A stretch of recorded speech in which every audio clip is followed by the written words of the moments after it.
Okay, I'm gonna try to make this one brief, and this is gonna be a video parallel to the Jacob Blake's situation or whatever.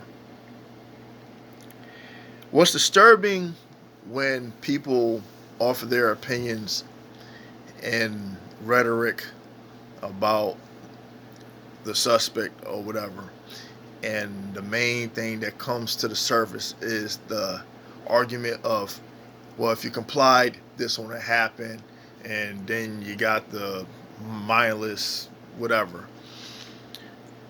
There was an incident not too long ago with another police shooting.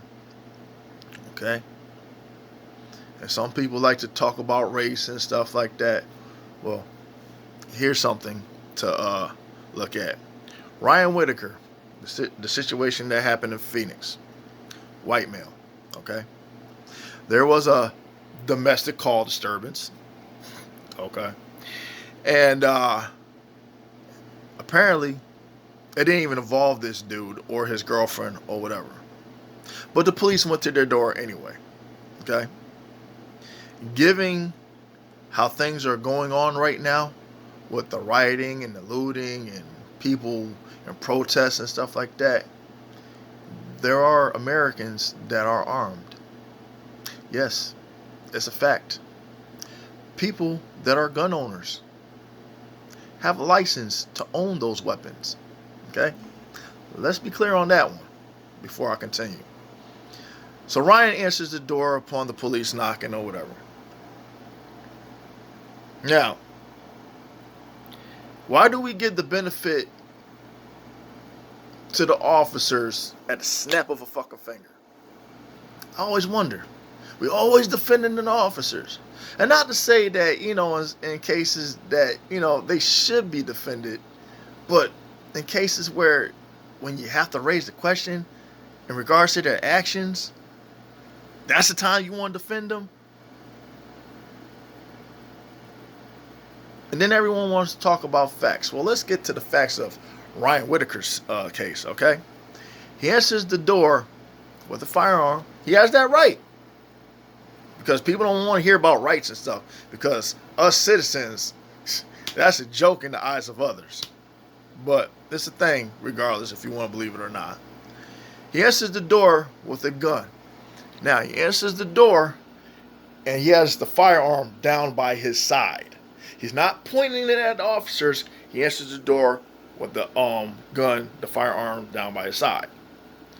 The officers give him the command and instruct him to put the weapon down. He complies. The man complies. Now this happens within seconds, not minutes, seconds. Ryan has one hand up, the other hand that's holding the gun, he's placing it down on the ground. Don't believe me? You had officers in front of him, you had an officer behind him. The body cam that shows his actions tells it all. You can see the man putting the gun down. But what happens? Did the officer behind him say, suspect is complying, don't shoot? That didn't happen. Instead, what happened? He got shot. And unfortunately, he got killed. But we want to say, hey, if you comply, everything's going to be okay. And this is a white guy. Look what happened to him. But we're so quick to always want to justify police shootings. Well, the Officer Tatum's and the ABLs do. And those that pander to that echo chamber. I listen to those like The Definition of Anarchy, The Amazing Lucas, and Sahito. Because they don't just say, hey, okay, this happened, but it's just a one-sided perspective. They try to balance the scales as best as they can. Of course, they have their opinions about it, but when you look at it, they're looking at it from a perspective of, okay, this is what happened, boom. Why did it have to go that route?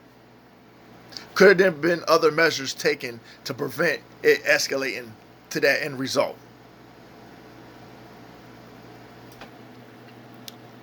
People love to deflect. Me personally, I said it like this. Should Jacob have pretty much listened to the officers for self-preservation? Yes. He should have.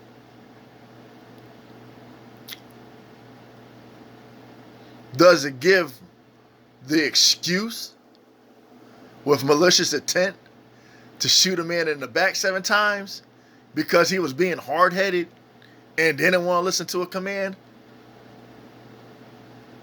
I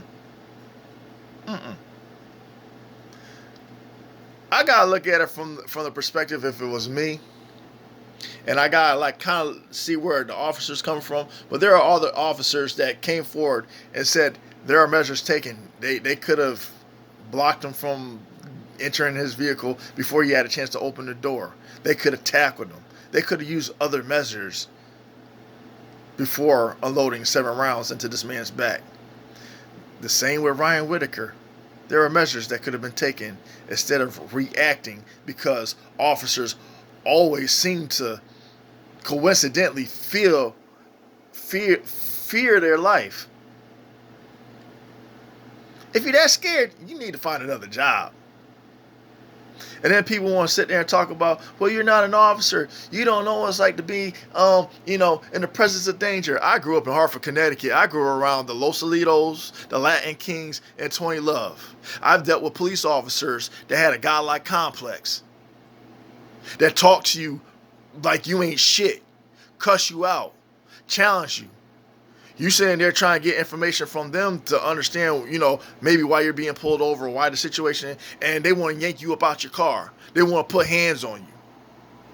So don't tell me, how a person don't know where a cop is coming from. Do you understand the trauma that a person goes through? And then when you constantly have these run-ins with these officers and stuff, it kind of creates a psyche, but you don't see that part of the argument. But for those that sit behind their little computers and want to be like one of these computer assassins ready to attack somebody because they only see things one-sided. Boy, wait until you come face to face with a threat, and then see how if you're gonna be singing that same tune. Cause I highly doubt it.